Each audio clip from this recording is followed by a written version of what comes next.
नमस्कार दोस्तों, आप सभी का स्वागत है कॉन्सेप्ट एकेडमी के यूट्यूब चैनल पर। और हम डिस्कस कर रहे थे आपका भारत का इतिहास वैकल्पिक प्रश्नोत्तरी श्रृंखला। तो आज होगा आपका भाग 6। स्टार्ट करते हैं। तो आज का क्वेश्चन है कि मध्यकालीन भारत के संबंध में निम्नलिखित युग्मों पर विचार कीजिए। तो लिखा हुआ है सूची 1 को सूची 2 से आपको मिलान करना है।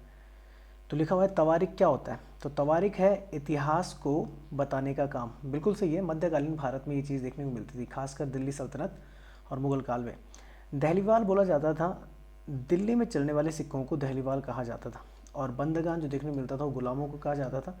बल्कि यहाँ तक कि एक आपका शासक था फिरोज शाह तुगलक। इसने दीवाने बंदगन नाम का एक विभाग ही खोला था गुलामों के बोल सकते हैं गुलामों के लिए। तो इसका जो आंसर बन जाएगा वो बन जाएगा आपका आंसर है 1 2 3, तीनों सही है। तो चलते पढ़ते हैं इसके बारे में। तो पहले लिखा हुआ है दहलीवाल जो देखने को मिलता है। अच्छा, दिल्ली में सबसे पहला जो कंट्रोल देखने को मिलता है वो तोमर राजपूतों को देखने को मिलता है, अगर देखा जाए 12वीं शताब्दी के आसपास। और उसके बाद देखने को मिलता है कि अजमेर के जो चौहान हैं, जिन्हें चौहान भी बोला जाता है, तो चाहे तोमर बोलिए चाहे चौहान बोलिए, ये दोनों के लिए दिल्ली एक क्या था महत्वपूर्ण व्यवसायिक केंद्र देखने को मिलता है। तो तोमरों के लगभग आधिपत्य में देखना अगर देखा जाए तो आधिपत्य में देखने को मिलता है लगभग 500 से 600 ईस्वी के आसपास और 1200 ईस्वी के आसपास अजमेर के चौहानों के पास। तो दिल्ली की बोल सकते हैं, दिल्ली में जो धनी जैन व्यापारी रहते थे तो वो इसका इस्तेमाल करते थे दहलीवाल का, और कई सारे मंदिरों को वहाँ पे निर्माण किया गया था। तो ये लिखा हुआ है आपने कि दहलीवाल कहे जाने वाले सिक्कों का व्यापक प्रचलन था। तो दहलीवाल क्या होते थे, एक प्रकार के सिक्के होते थे। तवारीख की अगर बात की जाए तो तवारीख होता था कवियों तथा दरबारियों द्वारा लिखा गया इतिहास। तो ये आपने याद रखना है। अच्छा, आगे चले तो आगे लिखा हुआ है बंदगान। तो बंदगान होता था आपका किसके लिए, यहाँ पे सिर्फ आपने दिमाग में रखना था कि जो आपके लिखा हुआ है ना, देखो, विशेष रूप से इल्तुतमिश ने सैन्य विभाग के लिए खरीदे गए अपने विशेष दासों का समर्थन किया था, जिन्हें फारसी में बंदगन कहा जाता था। बस नोट करने वाली चीज़ है, अगर यहाँ से आप नोट करना स्टार्ट करेंगे तो सिर्फ दहलीवाल लिखना कि जो तोमर राजपूत और अजमेर राजपूत थे उनके समय चलने वाले सिक्कों को ये कहा जाता था। तवारीख जो कहा जाता था वो कवियों तथा दरबारियों द्वारा लिखा गया इतिहास था, खासकर फारसी भाषा में। बस ये लिखना है आपने यहाँ पर अपने नोट्स में। वैसे मैं जब लास्ट में आऊँगा तो बताते हुए चलूँगा क्या क्या लिखना है। और बंदगान जो था आपका, तो वो देखने में मिलता था, गुलाम को बोलते थे बंदगान। ये आपका गुलाम वंश है, 1206 से 1290 ईस्वी तक यहाँ तक फैला हुआ था। मुख्य जो बोल सकते हैं राजधानी थी वो दिल्ली थी। अच्छा, गुलाम वंश की अगर बात करें तो गुलाम वंश के इतिहास की बात करें तो 1206 ईस्वी में मोहम्मद गौरी की मृत्यु के बाद क्या होता है कि कुतुबुद्दीन ऐबक जो उनका गुलाम रहता है, गुलाम वंश की नींव डालता है भारत में। ऐसे यामनी, मैमलुक और इल्तुतमिश जो कि जनजाति से था, इलबारी जनजाति से था, तो इसलिए इलबारी वंश भी कहा जाता है और गुलाम वंश भी कहा जाता है। एक्चुअली गुलाम वंश कहने का एक कहानी जुड़ी हुई है कि जितने भी प्रमुख शासक हुए हैं उस सारे के सारे एक दूसरे के कहते हैं गुलाम थे, इसलिए इसे गुलाम वंश कहा जाता है। 1206 ईस्वी के आसपास जो आपका वो बोलते हैं बख्तियार खिलजी था, वो भी मरा था, जो मोहम्मद गौरी का और क्या था कमांडर इन चीफ और कुतुबुद्दीन ऐबक का साथी था। तो पहले बात करते हैं गुलाम वंश के संस्थापक की, कुतुबुद्दीन ऐबक 1206 से 1210 ईस्वी तक। तो ये गुलाम वंश की स्थापना करते हैं 1206 ईस्वी में, और ये भारत में तुर्की राज्य का कहते हैं संस्थापक माने जाते हैं। तुर्की आज का जो है, तुर्की आपने देश सुना होगा, उससे संबंधित है। ये आपको भारत के पश्चिम में देखने को मिलेगा। तो यहाँ दिल्ली पर क्या था, पहला तुर्क शासक था। लाखबख्श इन्हें कहा जाता था काफ़ी ज़्यादा दयावान है, इन्हें लाखबख्श भी कहा गया। और राजधानी उन्होंने शुरुआत में बनाई थी लाहौर। शुरुआत में जो राजधानी थी वो लाहौर में थी, ये आपने याद रखना है। और हसन निज़ामी को उन्होंने अपने दरबार में रखा हुआ था। कुतुब मीनार की अगर बात करें तो कुतुब मीनार की नींव कुतुबुद्दीन ऐबक ने रखी थी, और पहली जो मंजिल बनाई थी इन्होंने बनाई थी, ये आपने ध्यान देना है। और इसको पूरा कराने का काम जो करते हैं वो करते हैं इल्तुतमिश। कुतुब मीनार का निर्माण कुतुबुद्दीन ऐबक ने अपने गुरु कुतुबुद्दीन बख्तियार काकी के नाम पे करवाया था। इसके अलावा दिल्ली का जो कुव्वत उल इस्लाम मस्जिद है, अजमेर में अढ़ाई दिन का झोपड़ा है, इनका निर्माण भी कुतुबुद्दीन ऐबक ने करवाया। ये प्रमुख तथ्य हैं जो आपने नोट में लिखने आपने। कुतुबुद्दीन ऐबक ये दास्ता से मुक्ति प्राप्त करता 1208 में। होता क्या था कि जितने भी सुल्तान होते थे, जैसे कहा जाता है कि अल्लाह है और अल्लाह के नीचे जो आते थे आपके पैगंबर आते थे, और पैगंबरों के नीचे खलीफा का पद आता था, और खलीफा के नीचे काम करते सुल्तान। तो जितने भी शासकों ने सुल्तान की उपाधि धारण की है, उन्होंने खलीफा से दास्ता मुक्ति प्राप्त की है। तो कुतुबुद्दीन ऐबक ने भी दास्ता मुक्ति प्राप्त किया था 1208 में। नालंदा विश्वविद्यालय को ध्वस्त करने वाला जो बख्तियार खिलजी था, वो ऐबक का ही क्या था, सहायक था। 1206 ईस्वी में इसकी मृत्यु हो जाती है। लगभग 1197 के आसपास इसने भारत में आता है, और यहाँ पर जितने प्रमुख मंदिर होते हैं उन्हें तोड़ता है। 1210 ईस्वी में चौगान पोलो जिसे बोलते हैं, घोड़े में बैठ के खेला जाने वाला एक गेम होता था, हॉकी की तरह, पर घोड़े में बैठ के किया जाता, वहाँ से गिर कर क्या हो गया था, ऐबक की मृत्यु हो जाती है, और उसे लाहौर में उसका हो सकता है टॉम्ब है, मतलब वहीं पे उसे दफना दिया गया था। फिर आता है वास्तविक संस्थापक इल्तुतमिश, 1210 से 1236 ईस्वी। तो कुतुबुद्दीन ऐबक की आकस्मिक मृत्यु के बाद जो उसका उत्तराधिकारी रहता है आराम सा, उसे लाहौर की गद्दी पर बैठाया जाता है। लेकिन जो दिल्ली के तुर्की सरदार रहते हैं, जिनमें से एक रहता है आपका कौन, इल्तुतमिश, जो ऐबक का दामाद भी रहता है, वो आराम शाह को उपदस्त करके शासक बनता है। इल्तुतमिश की बात करिए, तुर्कमेनिस्तान के इलबारी डायनेस्टी से आता था, मतलब जनजाति से आता था, इसलिए इसे इलबारी वंश भी कहा जाता है। और ऐबक का क्या था, गुलाम भी था और दामाद भी था। और ऐबक के टाइम पे ये बदायूं का गवर्नर था। अब यहाँ पे गुलाम बोला जा रहा है, तो ये नहीं कि उसकी सेवा पानी में लगा हुआ है, या फिर बोल सकते हैं कि उसका खाना बना रहा है, या उसके बर्तन साफ कर रहा है, झाड़ू मार रहा है। गुलाम का मतलब होता है कमांडर इन चीफ, मतलब सेनापति ये था, पुत्र न होकर कहते हैं सेनापति थे। ज़्यादातर इस तरीके से आपके शासक बने यहाँ पे। बदायूं की अगर बात करें, बदायूं यूपी में, आप लिख लीजिए यूपी में क्या, अगर बदायूं की बात की जाती है यूपी में, तो उस समय अगर बात की जाए तो इल्तुतमिश ऐबक के समय बदायूं का गवर्नर था। और वास्तविक संस्थापक कहा जाता है किसका, आपका गुलाम वंश का, इल्तुतमिश को। इल्तुतमिश ने कुतुब मीनार का काम पूरा करवाया था। हालांकि देखो 3 शासकों का नाम आता है, एक तो आता है आपका कि स्टार्ट कौन करवाता है, तो है कुतुबुद्दीन ऐबक। दूसरा नाम आता है कि पूरा किसने करवाया था, तो वो था इल्तुतमिश। और एक बार क्या होता है कि इसका पुनरुद्धार किया जाता है, मतलब रिकन्स्ट्रक्ट किया जाता है, वो था फिरोज शाह तुगलक। तो ये 3 शासकों के नाम आपने याद रखने, ये आप जोड़ देना बोलते हुए। अच्छा, फिर लिखा हुआ है कि उसने सबसे शुद्ध अरबी सिक्के चलाए थे, खासकर जो आपका चांदी का टंका और तांबे का जीतल, ये आपने अपने नोट्स में डालना है। इक्तेदारी प्रणाली शुरुआत करने वाला इल्तुतमिश ही था। इक्ता मतलब होता है भूमि, इक्ता मतलब होता है भूमि, और इक्तेदारी मतलब होता था, इक्तेदार मतलब होता है भूमि का स्वामी, जिसे बनाया जाता था शासक के द्वारा, इक्तेदार उसे बोलते थे। और क्या होता था, उसे ज़मीन दी जाती थी, और उस ज़मीन से क्या करता, जितना भी कर प्राप्त होता था उससे वो सैन्य खर्चे चलाता था इक्तेदार। तो इक्तेदारी सिस्टम ये संबंधित है इल्तुतमिश से। इसके अलावा वो 40 गुलामों का या 40 सरदारों का एक संगठन बनाता है, जिसे तुर्क चहलगानी कहा जाता था। इनसे आमतौर पर जो इल्तुतमिश था वो क्या लेता था, बोल सकते हैं कि किसी भी मामले में सजेशन लेता था, उनकी राय लेता था कि किस तरीके से काम किया जाए। तो तुर्क चहलगानी जो आपका क्या था, 40 सरदारों का ग्रुप था। कभी कभार देखने को मिला है कि 40 से कम सरदार या ज़्यादा भी हो सकते थे। तो ये बनाने का श्रेय भी किसको जाता है, इल्तुतमिश को जाता है। और दिल्ली में अमीरों का दमन करने वाला व्यक्ति भी कौन था, इल्तुतमिश था। उसके बाद उसकी बेटी आती है रजिया सुल्तान। हालांकि हेमा मालिनी ने ये प्ले किया था, एक मूवी थी रजिया सुल्तान नाम की, एक पिक्चर आई थी, उसमें उन्होंने प्ले किया था। पर मैं इसलिए दिखा रहा हूँ क्योंकि ये ड्रेस कोड रजिया सुल्तान ने अपनाया था। तो रजिया सुल्तान की अगर बात आती है तो 1236 से 1240 ईस्वी तक ये शासन करती हैं। इल्तुतमिश का पुत्र पहले रुकनुद्दीन फिरोज ये क्या करता है, गद्दी पर बैठता है, पर अयोग्य शासक रहता है। उसके बाद कुछ समय के लिए, कुछ महीने के लिए क्या, जो उसकी माँ रहती है शाह तुर्कान शाही रही वहाँ पर, मतलब शाह तुर्कान ने बोल सकते हैं कमान संभाली। पर होता क्या है कि शाह तुर्कान के अवांछित प्रभाव से परेशान होकर तुर्की अमीर जो रहते हैं, ये तुर्की चहलगानी के जो सरदार रहते हैं, वो रुकनुद्दीन को हटाते और रजिया को सुल्तान बनाते हैं। तो इस प्रकार से रजिया बेगम दिल्ली सल्तनत में पहली मुस्लिम शासिका बनती है। ठीक है ना, ये आपने याद रखना है। रजिया ने पर्दा प्रथा त्याग दी थी, जो मुस्लिम धर्म में माना जाता था। पुरुषों की तरह चौगा काबा बोलते हैं, और कुल्हा टोपी पहनती थी। जैसे ये हो गया आपका चौगा लाल कलर का, और ये टोपी वगैरह पहनती थी। और राज दरबार में क्या करती थी कि खुले मुंह से जाने लगी थी, मतलब कुछ भी मुंह ढकती नहीं थी, मतलब पर्दा प्रथा का विरोध था, मतलब ये रखती नहीं थी, पूरी अपने को एक शासक के तौर पे मानती थी। रजिया ने मलिक जो था जमालुद्दीन याकुती, एक निगरो व्यक्ति था, निगरो बोला जाता है काले लोगों को, तो उसे अमीर अखूर यानी घोड़े का सरदार बनाती, जिससे तुर्क सरदार क्या हो जाते हैं, काफ़ी नाराज़ हो जाते हैं। और कहा जाता है कि ये इसका प्रेमी भी था, रजिया सुल्तान का। उसके बाद क्या होता है कि नाराज़ होने के बाद क्या होता है, दिल्ली में अबदस्त किया जाता है रजिया को और उसकी जगह बहराम शाह को बैठा दिया जाता है। अल्तुनिया जो खुद एक सरदार रहता है चहलगानी का, उसे पहले मारने के लिए भेजा जाता है रजिया को, पर रजिया के समझाने के बाद अल्तुनिया क्या कर देता है, रजिया से शादी कर लेता है।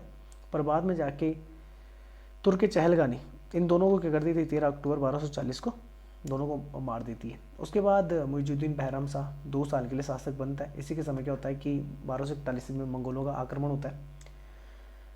सत्ता को सुरक्षित रखने के लिए नायब मुमलकत एक विभाग की स्थापना करता है। इसमें क्या होता है कि संपूर्ण अधिकार इसी को दे दिए जाते हैं। मतलब ये एक हिसाब से एक संरक्षक का पद था जो बहराम शाह इन्वेंट करता है। 1242 ईस्वी में क्या होता है कि इसकी हत्या करके अलाउद्दीन मसूद शाह शासक बनता है। फिर आता है नसरुद्दीन महमूद, बलबन रहता है। ये नाम काफ़ी इंपॉर्टेंट है, सबसे बोल सकते हैं कि सबसे इंपॉर्टेंट शासकों में से एक है गुलाम वंश के। तो षड्यंत्र के द्वारा अलाउद्दीन महमूद शाह को सुल्तान के पद से हटाकर नसरुद्दीन महमूद को सुल्तान बनाता है।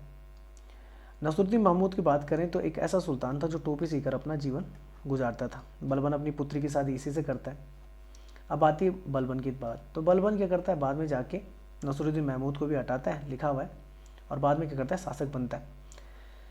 ये गयासुद्दीन बलबन के नाम से 1266 में गद्दी पर बैठता है और इसका जो वास्तविक नाम था वो बहाउद्दीन था। ये इल्तुतमिश का गुलाम था, इसलिए इसे गुलाम वंश बोला जाता है। क्योंकि कुतुबुद्दीन ऐबक अगर देखें, 3 प्रमुख शासक जो देखे जाते हैं, कुतुबुद्दीन ऐबक, इल्तुतमिश और बलबन, ये एक दूसरे के कहते गुलाम थे, इसलिए इसको गुलाम वंश बोला जाता है। वैसे आपने सभी नाम याद रखने की, यामनी वंश से कहा गया, गुलाम वंश से कहा गया, इलबारी वंश से कहा गया। अच्छा, मंगोलों का सामने करने के लिए एक सैन्य विभाग की स्थापना करते हैं जिसे दीवाने अर्ज कहा जाता है, यह आपने याद रखना है। चालीसा दल, क्योंकि खुद एक बोल सकते हैं चालीसा का सदस्य रहता है और इसे पता था कि जिस तरीके से मैंने विरोध किया है और मैं शासक बनाऊं, हो सकता है कल के दिन तुर्क चहलगानी से भी कोई शासक या बोल सकते हैं कोई सरदार क्या करे, मुझे अबदस्त करके शासक बन सकता है, तो उसको हटा देता है, मतलब उसको क्या कर देता है, डिस्ट्रॉय कर देता है। भारत में अगर बात की जाए तो फारसी रीति रिवाज पर आधारित जो क्या होता है उनका नववर्ष होता है नवरोज, उस उत्सव को भारत में आरंभ करवाता है और अपने विरोधियों के खिलाफ एक कठोर लौह एवं रक्त नीति का पालन करता है। ये बहुत इंपॉर्टेंट है, कई बार पेपरों में पूछी जाती है। उसके बाद देखें तो नसरुद्दीन महमूद जो था इससे पहले, तो बलबन को क्या करता है, उलुग खां की उपाधि देता है। गुप्तचर प्रणाली भी ये स्टार्ट करता है और कुछ फारसी कवि इसके टाइम पे रहता है, अमीर खुसरो और अमीर हसन, ये आपने याद रखना। अमीर खुसरो को तोता हिंद कहा जाता है। लगभग 7 से लेकर 8 तक जो शासक थे दिल्ली सल्तनत की, सबका शासनकाल अमीर खुसरो ने देखा हुआ था। अमीर खुसरो की अगर बात करें तो मूल नाम था मोहम्मद हसन, ये पटियाली से थे, पश्चिम उत्तर प्रदेश के बदायूं से, और 1253 में इनका जन्म होता है। सूफी संत जो निज़ामुद्दीन औलिया थे उनके शिष्य थे। और बलबन से लेकर मोहम्मद बिन तुगलक तक जितने भी दिल्ली में सुल्तान हुए, लगभग 7 से लेकर 8 तक, उन सब के दरबार में ये रहे। तोताए हिंद ने कहा जाता है भारत का तोता, और सितार और तबले का आविष्कारक अमीर खुसरो को ही कहा जाता है। 1286 में क्या होता है कि बलबन की मृत्यु के बाद क्या होता है कि अमीरों के बीच क्या होता है कि सत्ता को लेकर खूनी संघर्ष जारी हो जाता है और अंतिम जो शासक रहता है वो रहता है शमसुद्दीन कैमूर्स, जिसकी हत्या करके जलालुद्दीन खिलजी वंश की स्थापना करता है। अच्छा, दूसरा वंश जो यहाँ पे पढ़ने के लिए वो है राजस्थान के अजमेर के चौहान वंश। चौहान वंश की अगर बात करें तो चौहान वंश लगभग स्टार्ट होता है आपका 551 ईस्वी के आसपास सांबर में। सांबर राजस्थान में, सांबर झील का नाम आपने सुना होगा, ये खारे पानी की झील है। तो जब यहाँ पर स्थापना होती है तो वासुदेव को ही क्या कहा जाता है, चौहान वंश का आदि पुरुष कहा जाता है। राजधानी इनकी अहिछत्र जो आज का नागौर डिस्ट्रिक्ट है, वहाँ पर नागौर जाना जाता है कि यहाँ पर पहली पंचायत 2 अक्टूबर 1959 को बनी थी। नागौर डिस्ट्रिक्ट में पहली पंचायत भारत में। अच्छा, चौहान वंश की अगर बात करें तो 1170 में बिचौलिया एक शिलालेख है, उससे इसके प्रमाण मिलते हैं, ये आपने थोड़ा दिमाग में रखना है। अच्छा, इनकी जो कुल देवी थी शाकंभरी माता, तो उसका एक मंदिर बनाया जाता है वासुदेव के द्वारा, ये थोड़ा आपने दिमाग में रखना है। और वासुदेव राजस्थान में राजपूत वंश का संस्थापक बोला जाता है। उसके बाद दुर्लभ राय शासक बनता है, ये वो शासक था जिसके समय मुस्लिम आक्रमण पहली बार देखने को मिलता है। और इसके अलावा जो बोल सकते हैं गुर्जर प्रतिहार शासक रहता है वत्सराज, और बंगाल का पाल शासक रहता है धर्मपाल, तो उसको ये हराता है। उसके बाद गोवक प्रथम बनता है। गोवक प्रथम का नाम इसलिए आता है क्योंकि यहाँ पर यह हर्षनाथ जो रहता है उस मंदिर का निर्माण करवाता है, जो कि आदिदेव बोले जाते हैं चौहानों के, ये आपने याद रखना है। उसके बाद विग्रहराज आते हैं। विग्रहराज सबसे प्रमुख शासक हैं, ये आपने याद रखना है। अनिल पाटन जो आपका गुजरात में है, तो उसके चालुक्य शासक मूलराज प्रथम को हराते हैं। उसके बाद भड़ोच में कुल देवी आशापुरा माता का मंदिर का निर्माण करवाते हैं। फिर आते हैं गोविंद राज। तो फरिश्ता ने इसको गजनी के शासकों को मारवाड़ में आगे बढ़ने से रोकने के लिए कहा था। तो गजनी के साथ इसके संबंध कैसे थे? बेहतर थे। उसके बाद अजय राज आता है। तो अजय राज वैसे शैव भक्त थे या शैव धर्मी थे, पर सहिष्णु माना जाता है, मतलब सभी धर्मों के लिए सहिष्णु व्यक्ति थे। पार्श्वनाथ जैन मंदिर में स्वर्ण कलश दान में देते हैं। श्री अजय देव प्रियदर्शमश के नाम से चांदी के सिक्के चलाते हैं। और इनकी सिक्कों पर इनकी जो रानी थी सोमलवती, सोमलेखा का नाम भी मिलता है। 1113 में अजय राज अजमेर बोल सकते हैं शहर की स्थापना करते हैं। तो याद रखना अजमेर जो नाम पड़ा है इन्हीं के नाम पे पड़ा है, ये आपने याद रखना है। अच्छा, उसके बाद अगर देखा जाए तो ये चीज़ें आप पढ़ लेना, वैसे इतना इंपॉर्टेंट नहीं है, बस इतना याद रखना है कि अजमेर की स्थापना किसने की थी? राजा अजय राज ने की थी 1113 ईस्वी में। उसके बाद अरना राज आते हैं। ठीक है, तो अरना राज के बारे में लिखा हुआ है कि अरना राज्य की उपाधियाँ बोल सकते हैं, उपाधियाँ जो थी वो थी महाराजाधिराज, परमेश्वर, परम भट्टारक, ये उपाधियाँ उन्होंने धारण की। उसके अलावा तुर्कों को हराते हैं, ये आपने याद रखना है। उसके अलावा आना सागर झील का निर्माण करते हैं, ये आपने याद रखना है, यहाँ पे लिखा हुआ है। अच्छा, आगे लिखा हुआ है इस झील के किनारे जहांगीर ने दौलत बाग, वर्तमान में सुभाष उद्यान, तथा शाहजहाँ ने 12 दरी का निर्माण करवाया था। जहांगीर और जो शाहजहाँ बोला जाए तो आप जानते हैं कि मुगल सम्राट थे और दोनों की माताएं क्या थी? राजपूत थी। अगर जहांगीर की बात करें, जहांगीर अकबर का बेटा था और माता का नाम था हरका बाई। हरका बाई, मैं हिंदी में लिख देता हूँ, हरका बाई। जहांगीर की माता का नाम था हरका बाई, तो ये आप याद रखना। फिर जहांगीर का बेटा था कौन? शाहजहाँ, और शाहजहाँ की माता का नाम था जगत गोसाई, ये आप लिख देना। तो दोनों की माता क्या थी? हिंदू थी। ये लिखा, दोनों भारत के मुगल सम्राट थे, दोनों की माताएं क्या थी? आपकी राजपूत थी। आना सागर के किनारे बजरंगगढ़ बालाजी मंदिर का निर्माण करते हैं। नूरजहाँ की माँ, नूरजहाँ पत्नी थी किसकी? जहांगीर की, और नूरजहाँ की माँ का नाम था अस्मत बेगम। तो इन्होंने इत्र का आविष्कार किया था, गुलाब के इत्र का आविष्कार किया था, ये आपने याद रखना है। अरनाराज के पुष्कर में वराह मंदिर का निर्माण करवाया जाता है। पुष्कर आपका राजस्थान में पुष्कर मेला लगता है एक, ये सबसे बड़ा कैमल फेस्ट है जो आपका लगता है राजस्थान में। सॉरी, मैंने गुजरात तो नहीं बोल दिया, राजस्थान में आपका पुष्कर, तो वहाँ पर लगता है आपका एक ऊँट त्यौहार है, तो सबसे बड़ा है दुनिया का, तो पुष्कर में लगता है। बाकी इसमें कुछ है इंपॉर्टेंट तो मैं बता देता हूँ, नहीं आगे चलते हैं।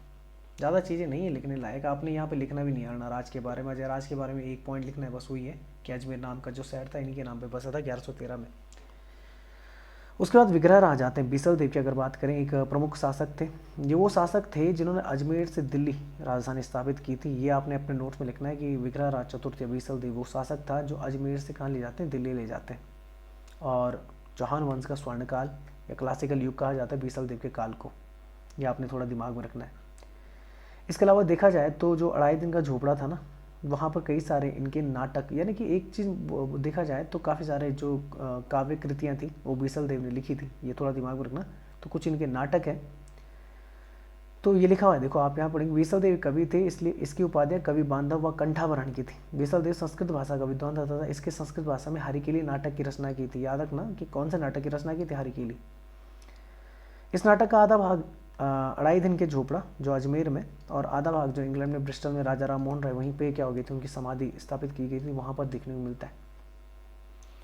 अच्छा, इसके दरबार में कुछ नरपति नाला जिन्होंने बीसल देव रासो तथा सोमदेव जिन्होंने ललित विग्रह राज, कई बार पेपरों में पूछी जाती है किताबें, तो इसके रचयिता थे। उसके बाद देखा जाए तो सरस्वती माँ का इन्होंने मंदिर बनवाया था।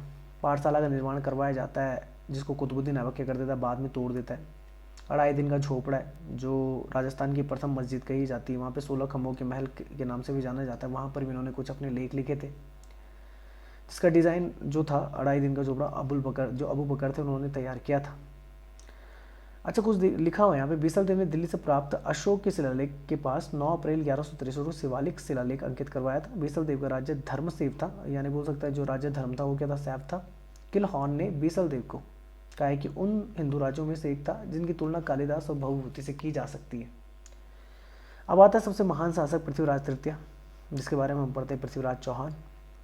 तो 11 वर्ष की उम्र में 1177 में क्या करते हैं, पृथ्वीराज चौहान शासक बनते हैं। राय पिथौरा की इनकी उपाधि है, जरूर लिखे, पेपरों में पूछी जाती है।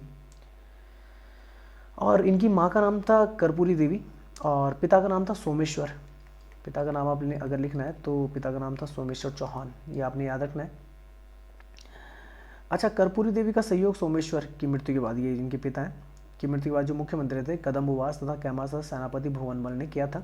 पृथ्वीराज तृतीय ने शासक बनने के कुछ दिनों बाद दिग्विजय की नीति अपनाई थी, जिसका अर्थ होता है अड़ोस पड़ोस के शासकों को हराकर अधीनता स्वीकार करवाना। 1177 में गुजरात के शासक भीमद्वितीय को हराते हैं तथा 78 में चचेरे भाई नागार्जुन के विद्रोह को गुड़गांव के युद्ध में कैमास की सहायता से दबा देते हैं। 1182 ईस्वी में पृथ्वीराज सतलज प्रदेश में आने वाली भंडानक जाति का दमन करते हैं और यह जाति अलवर, भरतपुर तथा मथुरा के आसपास अपना स्थायी आवास बनाना चाहती थी। पृथ्वीराज चौहान की अगर बात करें आगे 1182 में तुमुल के युद्ध में जो उत्तर प्रदेश में महोबा उत्तर प्रदेश के शासक परमार देव चंदेल को हराते हैं। उसके इस युद्ध में जो उनका सेनापति रहता है वो रहता है आला उदल। उदल पृथ्वीराज तृतीय के खिलाफ युद्ध में मारा जाता है और पृथ्वीराज तृतीय कन्नौज के शासक जयचंद, आपने सुना होगा, इनके शायद से मामा लगते थे, क्या लगते थे, जो गहरवाल वंश के शासक रहते हैं, उनकी पुत्री संयोगिता से स्वयंवर के टाइम पे उन्हें उठा ले जाते हैं। आपने पिक्चर में देखा होगा, हाल फिलहाल में अक्षय कुमार की पिक्चर आई है एक, तो काफ़ी ज़्यादा इन दोनों के बीच में अनबन हो गई। तो कहा जाता है कि शायद से जयचंद वो व्यक्ति था जिसने गौरी को कहाँ बुलाया था, भारत बुलाया था पृथ्वीराज चौहान को हराने के लिए। अच्छा, अगर देखा जाए पृथ्वीराज तृतीय के काल में हिंदुस्तान में गजनी के शासक मोहम्मद गौरी, याद रखना पृथ्वीराज तृतीय ही है, ना ही प्रथम है ना ही द्वितीय, तो उन्हीं के टाइम पे मोहम्मद गौरी क्या करता है, भारत में क्या करता है, आक्रमण करता है, ये आपने याद रखना है। 1175 में पहला आक्रमण देखने को मिलता है मोहम्मद गौरी का, जो मुल्तान के शासक करमाती के खिलाफ रहता है, ये आपने अपने नोट्स में जोड़ना है। उसके बाद हिंदुस्तान पर प्रथम जो पराजय उसको देखने मिलती है 1178 की देखने में मिलती है। मोहम्मद गौरी एक ऐसा व्यक्ति था जो कभी ना हार मानने वाला व्यक्ति था, हारता था तो फिर से तैयारी करके फिर से क्या करता था, युद्ध के लिए तैयार होता था, ये उसकी खासियत थी। तो 1178 में जो गुजरात का मूलराज द्वितीय से क्या होता है कि वो हार जाता है, मूलराज की अल्पायु थी इसलिए इसकी संरक्षिका इसके माते नायिका देवी थी। मोहम्मद गौरी और पृथ्वीराज चौहान के बीच दो तराइन के युद्ध में, एक हुआ 1191 में हरियाणा में करनाल, वहाँ पर तराइन देखने को मिलता है, काफ़ी बड़ा मैदान है। तो वहाँ पर क्या होता है कि जो गौरी रहता है उसे जो गवर्नर रहता है गोविंद राज, पृथ्वीराज चौहान का, उसे घायल कर देता है और घायल गौरी कहता है युद्ध मैदान से क्या है छोड़ कर भाग जाता है। गलती ये करता है पृथ्वीराज चौहान की, पीछा नहीं करता, तो ये सबसे बड़ी गलती मानी जाती है पृथ्वीराज चौहान की। तो पृथ्वीराज चौहान हालांकि विजय होते हैं और उस समय जो उनके सेनापति रहते हैं वो रहते हैं खांडेराव। तराइन के दूसरे युद्ध में मोहम्मद गौरी इस बार कूटनीति का इस्तेमाल करता है और धोखाधड़ी से पृथ्वीराज चौहान को संधि के लिए क्या करता है, मनाता है और अपने दूत क्विम उल मुल्क को पृथ्वीराज चौहान के पड़ाव में भेजता है। अब पृथ्वीराज चौहान ने गौरी के खिलाफ युद्ध आरंभ नहीं किया इस कारण से, ताकि इसने बोल के अपना दूत भेजा। पर अगले दिन क्या होता है, पृथ्वीराज चौहान की सेना जब कह रही थी नित्य क्रियाओं में रहती, मतलब कुछ यानी कि उसे भनक नहीं रहती कि युद्ध करना है, कुछ रहना है, उसी समय अचानक से पृथ्वीराज चौहान की सेना पर आक्रमण कर देता है कौन, गौरी। जब आक्रमण कर देता है तो तैयारी ना होने के कारण पृथ्वीराज चौहान धोखे के कारण इस युद्ध को हारता है। उसमें क्या होता है कि जो पृथ्वीराज चौहान का सेनापति रहता है खांडेराव, वो भी युद्ध में मारा जाता है। पृथ्वीराज चौहान के घोड़े का नाम था नाट्यरंबा। पृथ्वीराज चौहान को गौरी क्या करता है, बंदी बनाकर कहाँ ले जाता है, गजनी ले जाता है और अंधा कर देता है। और पृथ्वीराज चौहान को छुड़ाने के लिए उनकी जो दूसरी पत्नियां थी अच्छन इच्छन, वो बहुत कोशिश करती हैं, पर अच्छन को यवन क्या कर देता है, तीर मार देता है, तो उनकी पत्नी भी मारी जाती, दूसरी पत्नी। अगर देखा जाए तो पृथ्वीराज चौहान की मृत्यु गजनी में ही हुई थी, ये आपका अफगानिस्तान की तरफ है, और पृथ्वीराज चौहान की जो छतरी है वो गजनी में अवस्थित है। इसके अलावा उनका स्मारक है तारागढ़ अजमेर में। अच्छा, एक और चीज़ आपने याद रखना, तराइन के 3 युद्ध हैं, हम 2 के बारे में पढ़ते हैं, 1191, 1192, पर एक 1215-16 के आसपास आपको देखने मिलता है जब इल्तुतमिश और गजनी का जो शासक रहता है यल्दूज, जिससे वो दास्ता मुक्ति प्राप्त करता है शुरुआत में और बाद में उसी को क्या करता है, मार देता है। तो उनके बीच में देखने मिलता है तराइन का तीसरा युद्ध 1215 में। अच्छा, देखा जाए तो तराइन के युद्ध के बाद क्या होता है कि पृथ्वीराज की विजय के साथ साथ अजमेर के चौहान वंश की शाखा 1192 में समाप्त हो जाती है। उसके बाद 1192 से 94 तक गौरी क्या करता है, अजमेर का शासक जो रहता है पृथ्वीराज के पुत्र गोविंद राज को बनाता है। पर बाद में 1194 में क्या करता है, गौरी जो अजमेर का शासक रहता है, शासन जो रहता है, और दिल्ली का जो शासन रहता है अपना सेनापति कुतुबुद्दीन ऐबक को सौंप देता है। और पृथ्वीराज का पुत्र जो गोविंद राज रहता है वो रणथंभौर की तरफ चल जाता है, राजस्थान की तरफ, और उसमें इसकी मदद करता है ऐबक। अच्छा, तराइन का जो दूसरा युद्ध था उसी के साथ साथ गौरी की विजय के साथ साथ भारत में मुस्लिम साम्राज्य की स्थापना हो जाती है 1192 में, तो ये आपने याद रखना है। और गौरी के साथ साथ संजरी फारस ईरान में ख्वाजा मोइनुद्दीन चिश्ती पृथ्वीराज तृतीय के काल में भारत आया था, ये आपने याद रखना है। और भारत में क्या जो मोइनुद्दीन चिश्ती थे, अजमेर में इनकी शायद दरगाह है और यहाँ पे सूफी संप्रदाय की स्थापना की जाती है। पृथ्वीराज चौहान की अगर बात करें तो कला साहित्य विभाग की स्थापना उन्होंने अजमेर में की थी और जिसका अध्यक्ष उन्होंने पद्मनाथ को बनाया था। पृथ्वीराज ने बीसलपुर के किनारे जो बीसल देव के नाम पर है वहाँ पर महादेव मंदिर बनाते हैं। दरबार में इनके काफ़ी से नागेश्वर थे, जनार्दन थे, पृथ्वी भट्ट थे, आसाधर थे, जयानक भट्ट थे, चंद्रबरदाई, कुछ महान विद्वान इनके टाइम पे थे, ये आपने याद रखना। अब देखो एक किताब आती है आपकी जो जयानक भट्ट ने लिखी, ये आपने नोट करना है। जयानक भट्ट ने किताब लिखी पृथ्वीराज विजय, ये आप लिख लेना। और दूसरी आपकी चंद्रबरदाई द्वारा लिखित पृथ्वीराज रासो, ठीक है ना, ये चीज़ लिखनी। बाकी चीज़ लिखने लायक इतनी ज़्यादा है नहीं। 31 सितंबर 2000 को पृथ्वीराज तृतीय में 3 रुपये का डाक टिकट भारतीय सरकार ने, डाक विभाग ने जारी किया था। इतिहासकार तराइन के द्वितीय युद्ध को पृथ्वीराज की पराजय के कारण गौरी की कुशल युद्ध नीति को मानते हैं, हालांकि धोखा था। तो कुछ इस तरीके से पृथ्वीराज चौहान से पहले का जो समय काल था उस समय चौहान वंश था, और पृथ्वीराज चौहान के समय ये आपको फिगर देखने को मिलेगा भारत के शासन का। यहाँ पर आपका गौरी वंश, ये बोल सकते हैं गुरी डायनेस्टी थी, मतलब मोहम्मद गौरी का सल्तनत था, और इस तरफ था आपका बोल सकते हैं पृथ्वीराज चौहान का। तो ये वीडियो यहाँ पर ख़त्म हो जाती है, पर मैं आपको बताता हूँ नोट्स किस तरीके से बनाने, बहुत शॉर्ट बनाने, बहुत बड़े बड़े मत बनाना, ठीक है ना। तो मैं बता देता हूँ लिखना क्या क्या है, हर चीज़ मत लिख देना। तो ध्यान से सुनना मैं बोल क्या रहा हूँ, क्या क्या लिखना है। देखो ये क्वेश्चन जो है तो ये लिख लेना, तवारिक बोला जाता है इतिहास को, दहलीवाल बोला जाता है सिक्कों को जो दिल्ली में चलते हैं, बंदगान बोला जाता है गुलाम को। अगर ऐसा लिखना तो यहाँ पर देखो, यहाँ से लिखना कि दहलीवाल कहे जाने वाले सिक्के वापुर प्रचलन चल रहा, तो बस इतना लिख देना बेटा कि दहलीवाल दिल्ली में चलने वाले सिक्के थे जो ज़्यादातर देखने को मिलते तोमर राजपूतों के समय और अजमेर के चौहानों के समय। बस इतना लिख देना कि दहलीवाल एक प्रकार के सिक्के थे जो तोमर राजपूत तथा अजमेर के चौहान शासकों के समय चलते थे। दूसरा, तवारिक क्या होता था कि कवियों और दरबारियों द्वारा लिखा गया इतिहास था मध्यकालीन भारत में, और तवारिक एक ऐसा फारसी शब्द है, ठीक है। उसके बाद तीसरा जो लिखोगे बंदगन, वो पूरी चीज़ नहीं लिखनी, सिर्फ इतना लिखना कि बंदगन क्या होता था। एक बंदगन का मतलब था गुलाम, गुलाम को फारसी में बोला जाता है। और यहाँ पर एक नोट लिख देना कि दीवाने बंदगन नाम का जो विभाग था, ये मैं पढ़ा चुका हूँ ऐसा आपको, दीवाने बंदगन नाम का जो विभाग था, इसे बनाने वाला शासक कौन था? तुगलक वंश का शासक फिरोज शाह तुगलक। उसके अलावा उसने दीवाने खैरात भी बनाया था। तो ये बस आपने यहाँ से लिखना, और कुछ नहीं लिखनी यहाँ से आपने, बाकी चीज़ छोड़ देना। बाकी आपने लिखना है गुलाम वंश का जब आप शुरू करोगे तो सबसे पहले मोहम्मद गौरी, पहले तो ये लिख लेना कि गुलाम वंश 1206 से 1290 ईस्वी तक था। और संस्थापक कौन था? तो एक चीज़ लिखना, 1206 में मोहम्मद गौरी मारा जाता है और संस्थापक कौन बनता है? कुतुबुद्दीन ऐबक। ये जरूर लिखना कि इसे यामनी, मैमलुक और इलबारी और गुलाम वंश कहते हैं। कुतुबुद्दीन ऐबक जब आप टॉपिक डालोगे तो 1206 ईस्वी में गुलाम वंश की स्थापना करता है, ये लिखना। ये तुर्की राज्य से था और दिल्ली का प्रथम तुर्क शासक था। लाख बख्श जरूर लिखना, इसे लाख बख्श की उपाधि थी और राजधानी कहाँ थी? लाहौर। हसन निज़ामी को संरक्षण प्रदान किया था। कुतुब मीनार की नींव रखी थी, ये लिख देना। और आगे लिखना किसके नाम पे? ख्वाजा कुतुबुद्दीन बख्तियार काकी। शॉर्ट में लिखना, बस पूरी चीज़ मत लिखना। किसके नाम पे बनाई गई थी? जो उनके प्रमुख सूफी संत थे, ख्वाजा कुतुबुद्दीन बख्तियार काकी, जो उनके गुरु थे। इसके अलावा कुव्वत इस्लाम मस्जिद दिल्ली में निर्माण करते हैं और अजमेर में अढ़ाई दिन का झोपड़ा, ये आप लिख देना। 1208 में दास्ता मुक्ति प्रमाण पत्र प्राप्त करते हैं। 1197 से 1206 तक, जब तक बख्तियार खिलजी जिंदा रहता तब तक ये मंदिर तोड़ता रहता है। नालंदा का विश्वविद्यालय जो था वो भी किसने ध्वस्त किया था? बख्तियार खिलजी, ये आप लिख देना। 1210 में चौगान खिलते इसकी मृत्यु हो जाती है, लिख देना। और लाहौर में से दफना दिया गया। इल्तुतमिश से आपने ये लिखना है कि इल्तुतमिश से पहले उसका बेटा आराम शाह जो किसका बेटा रहता है? कुतुबुद्दीन ऐबक का, वो शासक बनता है।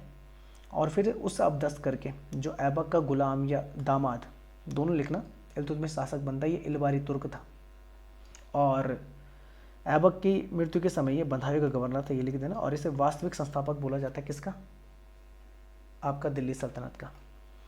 उसके अलावा कुतुब मीनार का निर्माण पूर्ण कौन करवाता है, ये करवा देना, और साइड में लिख देना कि भाई उसका बोल सकते हैं कि रिकंस्ट्रक्शन किसने करवाया था, क्योंकि कुछ बिल्डिंग टूट गई थी शायद से, बिजली गिरने से ऊपर की बिल्डिंग गिर गई थी कुतुब मीनार की, तो वो बनाई थी फिरोज शाह तुगलक ने, ये लिख देना। इसके अलावा चांदी के टंके और तांबे की जीतल इसी ने चलाए थे। एकता प्रणाली इसने स्टार्ट की थी, एकता मतलब होता है भूमि, और भूमि का स्वामी कौन, इक्तेदार। इसके अलावा तुर्क चहलगानी नाम का जो विभाग था इसने बनाया था, जिसमें 40 सरदार होते थे जो इसे सजेशन दिया करते थे, बोल सकते हैं आपके प्रशासनिक मामलों में। उसके बाद रजिया सुल्तान का आएगा, तो रजिया सुल्तान से पहले उसका बेटा रुकनुद्दीन फिरोज बैठता है इल्तुतमिश का, पर क्योंकि एबल नहीं रहता तो रजिया शासन संभालती किसके दिशा निर्देशों पर, जो आपके चहलगानी रहता है। मलिक याकूत का नाम ये याद रख लेना आप, इसको अमीर अखूर बनाया जाता है और शादी होती है अल्तुनिया से और 1240 में मृत्यु हो जाती है। उसके बाद बहराम सा आता है, 2 साल शासन करता है, और नायब मुमलकत एक विभाग की स्थापना करता है, एक पद की स्थापना करता है जो एक संरक्षक का पद रहता है, ये याद रखना। उसके बाद अलाउद्दीन मसूद सा शासक बनता है, और फिर नसरुद्दीन महमूद ये शासक बनता है जो लगभग 20 साल तक शासन करता है, जिसमें काफ़ी बड़ा हाथ रहता है बलबन का। उसके बाद बलबन शासक बनता है, तो बलबन से 1-2 चीज़ें लिखनी, जैसे दीवान अर्ज नाम का सैन्य विभाग इसने स्थापित किया था, ये हेडिंग होनी चाहिए आपकी, मतलब अच्छे से लिखना। चालीसा का दमन करता है, नवरोज़ त्यौहार स्टार्ट करने का श्रेय से जाता है, इसी को जाता है। नवरोज़ फारसी त्यौहार है, बोल सकते हैं फारसी न्यू ईयर है। और लाहौर रखते नीति भी किसकी थी, ये इंपॉर्टेंट पॉइंट्स है जो आपने छोड़ने नहीं, अपने नोट्स में लिखने। नसरुद्दीन महमूद जो रहता है वो बलबन को उलुग खां की उपाधि देता है, गुप्तचर प्रणाली इसने स्टार्ट करता है, और इसी के समय अमीर खुसरो अमीर हसन था। तो अमीर खुसरो को एक अलग से लिख देना कि कहाँ के थे, कहाँ जन्म हुआ, किसके शिष्य थे, कब से लेके कब तक इन्होंने शासनकाल देखा है, बलबन से लेके मोहम्मद बिन तुगलक तक। तोताए हिंदी इन्हें कहा जाता है, सितार व तबले का आविष्कारक इन्हें कहा जाता है, ठीक है ना। और अंतिम शासक लिख देना शमसुद्दीन कैमूर, और ये भी लिख देना कि इसके पास खिलजी वंश की स्थापना होती, अलग से लिख देना। चौहान वंश में ज़्यादा कुछ नहीं लिखना, वासुदेव को लिख देना कि चौहान वंश का संस्थापक था 551 में सांभर में, जो राजस्थान में वहाँ पर, और सांभर झील याद रखना, खारे पानी की झील है जो नमक उत्पादन के लिए भारत में जानी जाती है। कुलदेवी का नाम लिख देना शाकंभरी माता, और बस इतना ही लिखना है, दुर्लभ राज से लिखने की जरूरत नहीं है, बस इतना लिख देना यहाँ से कि जो आपका कौन रहता है, गुर्जर पतिया शासक रहता है वत्सराज, और बंगाल का शासक धर्मपाल को ही हराता है। गुवक प्रथम से सिर्फ इतना लिखना कि हर्षनाथ, ठीक है ना, कि मंदिर का निर्माण करवाता है, ये थोड़ा दिमाग में रखना। और विग्रह राज ये लिखना प्रतापी शासक था, और अनिल पाटन जो गुजरात में चालुक्य शासक मूलराज प्रथम को हराता है, और भड़ोच में कुलदेवी आशापुरा माता का मंदिर का निर्माण करवाता है, ये लिख देना बस। गोविंद राज तृतीय के बारे में लिखने की जरूरत नहीं है। अजय राज के बारे में एक पॉइंट लिखना बस, कि केवल इसने क्या की थी, अजमेर नाम का शहर बसाया था, ये थोड़ा दिमाग में रखना। अरना राज अनाजी के बारे में कुछ लिखने की जरूरत नहीं, बस यहाँ पे जो जहाँ की और शाहजहाँ उसकी माता का नाम मैंने जो बोला था वो आपने लिख देना है। विग्रह राज बीसल देव के बारे में आप लिखेंगे कि वो पहला शासक है जिसने अजमेर से राजधानी का दिल्ली स्थानांतरित करता है, और एक बोल सकते हैं कवि थे, कुछ उपाधियाँ थी जैसे कवि बांधव, कंठाभरण, और संस्कृत भाषा में एक किताब लिखी थी जिसे बोलते हैं हरिकेली। और कुछ इनके जो नाटक हैं जो बोल सकते हैं उसका आधा भाग 2.5 दिन के झोपड़े की दीवारों पर अंकित है, और आधा भाग कहाँ पर है, जो इंग्लैंड में ब्रिस्टल है जहाँ पर राजा राम मोहन राय की समाधि है, वहाँ पर लिखे गए। इसके अलावा याद रखना कि नरपति नाला जिन्होंने बीसल देवरासो लिखी थी, और सोमदेव जिन्होंने ललित विग्रह राज लिखी थी, ये आपने नोट कर देना है। और कुछ लिखने की ज़रूरत है, कुतुबुद्दीन ऐबक लिखने की ज़रूरत नहीं है, बस 2.5 दिन का झोपड़ा, राजस्थान की प्रथम, ये लिखने की ज़रूरत नहीं है, यहाँ पर कुछ भी लिखने की ज़रूरत नहीं है। सीधा आना फिर कहाँ पर, पृथ्वीराज तृतीय। तो याद रखना 1177 में 11 वर्ष की आयु में ये शासक बनते। तो सोमेश्वर इनके पिता का नाम है, माता का नाम कर्पूरी देवी है, ये आपने याद रखना है। ये इनकी माता जो थी अनंगपाल तोमर की पुत्री थी। उसके बाद तुमने ये लिखना है कि 1177 में गुजरात के शासक भीमद्वितीय को हराता है, 1178 में अपने चचेरे भाई नागार्जुन के विद्रोह को गुड़गांव आपका हरियाणा में वहाँ पे दबाता है कैमास की सहायता से। उसके अलावा लिखना है अपने तुमुल के युद्ध में 1182 में परमारदेव चंदेल को हराता है, ये लिख देना। उसके अलावा याद रखना है कि कन्नौज के शासक जयचंद गढ़वाल की पुत्री को संयोगता को स्वयंवर से उठा लिया जाता है, ये लिख लेना। इसी के समय मोहम्मद गौरी कहाँ आता है, भारत आता है अफगानिस्तान से, ठीक है ना। मोहम्मद गौरी के बारे में लिखना कि पहला जो आक्रमण था हिंदुस्तान पर वो 1175 में था, मुल्तान के शासक मुल्तान पाकिस्तान में करमाती के खिलाफ। और पहली जो हार थी वो थी अनिलवाड़ के शासक माउंट आबू, लिखा हुआ ना, ये आपका गुजरात में, मूलराज द्वितीय के खिलाफ। और मोहम्मद गौरी पृथ्वीराज चौहान के बीच में 2 युद्ध होते हैं। तराइन का प्रथम युद्ध 1191, तो लिखना ही लिखना है, और 1192 का तराइन का युद्ध। पहले में कौन जीतता है? पृथ्वीराज चौहान, और दूसरे में कौन जीतता है? मोहम्मद गौरी। तो तराइन का दूसरा नाम तरावड़ी है, ये लिखना है तो लिख लेना। करनाल हरियाणा की तरफ ही आपको मिलेगा। उस समय जो था कि गौरी को घायल करने वाला कौन था? तो गवर्नर था गोविंद राज। ये लिखने की जरूरत नहीं, गौरी भाग गया था, ये समझ जाना, मतलब ये दिमाग में रहता है। और पृथ्वीराज चौहान का जो सेनापति था वो खांडदेव था। तराइन के युद्ध में ये रखना कि अपने दूत कोई मुल्क को भेजता है और धोखे से क्या करता है, अचानक से क्या करता है, रात को हमला कर देता है। कौन? मोहम्मद गौरी पृथ्वीराज चौहान की सेना पर, जिसमें खांडेव राव मारे जाता है युद्ध में। और पृथ्वीराज चौहान को बंदी बनाकर, लिखने की जरूरत नहीं, ये दिमाग में रह जाता है। पृथ्वीराज चौहान को बंदी बनाकर कहाँ ले जाता है? गजनी ले जाता है। वहीं पर उनकी क्या हो जाती है? मृत्यु हो जाती है। उनकी पत्नी भी इसी, दूसरी पत्नी रहती है अच्छन, उन्हें बचाने के प्रयास में मारी जाती है। तो पृथ्वीराज चौहान की जो छत्री वो गजनी में, अफगानिस्तान में, और स्मारक तारागढ़ अजमेर में। और ये जरूर लिखना कि तीसरा युद्ध जो हुआ था वो इल्तुतमिश और गजनी के शासक यल्दूज के बीच में हुआ था। अच्छा, इसके अलावा देखना एक चंदावर का युद्ध भी होता है 1194 में। चंदावर का युद्ध होता है, ये लिख लेना 1194। ये होता है मोहम्मद गौरी और जयचंद के बीच में, जिसमें जयचंद हारता है, तो ये जरूर लिख लेना। और याद रखना मोहम्मद गौरी के समय क्या आता है कि जो मोइनुद्दीन चिश्ती थे वो भारत आते हैं और सूफी संप्रदाय की स्थापना होती है भारत में। बाकी कुछ लिखना, हाँ बाकी ये लिख देना कि जो आपका जैनक भट्ट था और चंदबरदाई, इनकी किताबें लिख देना कि जैसे जैनक भट्ट ने लिखी थी पृथ्वीराज विजय, जो कन्फ्यूजन बहुत ज़्यादा होता है, और चंदबरदाई ने लिखी थी पृथ्वीराज रासो। बस इतना लिख देना, और लिखने की यहाँ पे ज़रूरत नहीं है। ठीक है, तो ये हो गया आपका ये वाला क्वेश्चन खत्म। दो साम्राज्य मैंने बता दिए, 2 एम्पायर मैंने बता दी। एक है आपका गुलाम वंश और दूसरा मैंने बता दिया चौहान वंश। तो दोनों के बारे में थोड़ा थोड़ा शॉर्ट लिखना, जितना हो सके उतना शॉर्ट करने की कोशिश करना, ठीक है ना। तो इस वीडियो को यहीं पे ख़त्म करते हैं। होप कि आपको पसंद आई होगी। तो अगर यूट्यूब में आप वीडियो देख रहे हैं तो लाइक करें, शेयर करें, सब्सक्राइब करें। फेसबुक पे देख रहे हैं तो लाइक करें फेसबुक चैनल, और इंस्टाग्राम पर तो वहाँ पे भी आप हमें फॉलो कर सकते हैं। तो वीडियो को देखने के लिए आप सभी का धन्यवाद। जय हिंद, जय भारत।